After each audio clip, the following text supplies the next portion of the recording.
Hey guys, Effie here. Today I'm going to make this card using our Poinsettia close-up and our holiday word dies.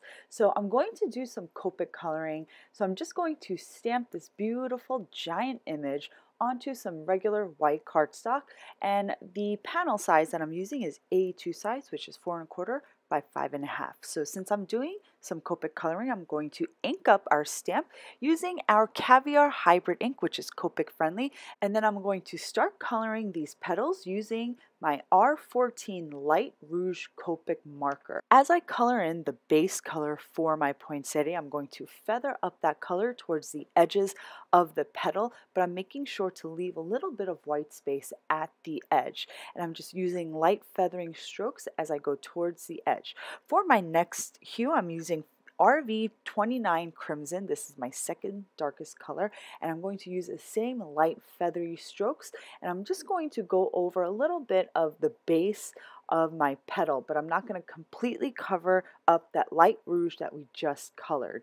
Then I moved on to my third shade of red, R29 Lipstick Red, and I'm just going to color in a little bit of the base using this richer colored red. Then I used R56 Currant to add even more shading, but I only add the currant to the tip of the base of my petal. So I just showed you how to color one petal. I applied basically the same technique to all of the petals. So I'm going to speed up my coloring just a little bit here so that you're not sitting here for half an hour.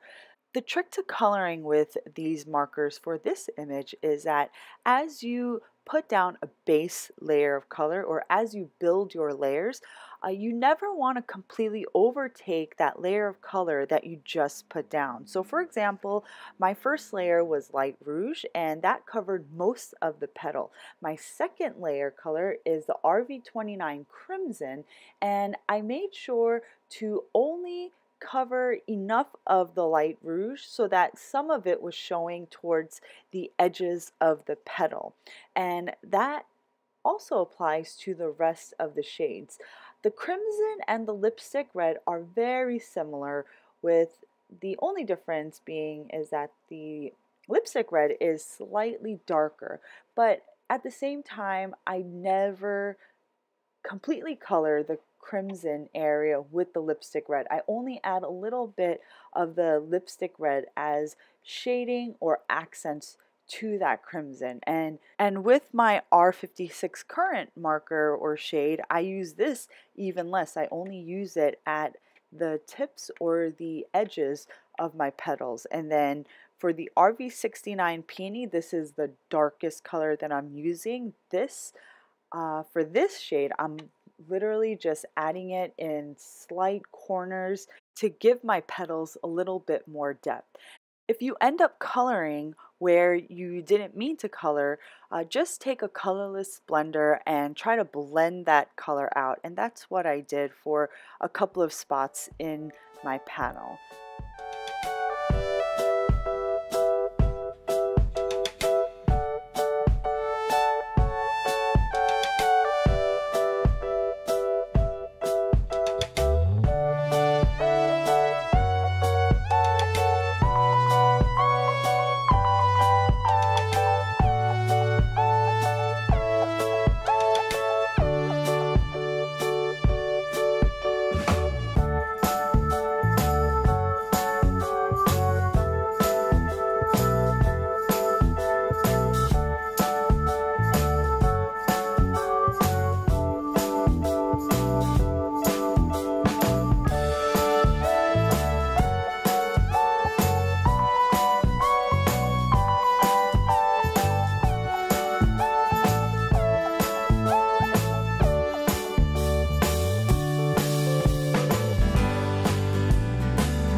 finished coloring in my entire poinsettia, I'm going to take a white gel pen and just add highlighted accents to the center of my poinsettia to give it a little bit more interest. Then I'm going to take our holiday word dies and create my own glitter cardstock using our glossy fine silver glitter adhesive paper. So I position my word dies merry and bright onto my adhesive paper first, and then I cut the area out, and then I applied that adhesive paper onto some regular white cardstock.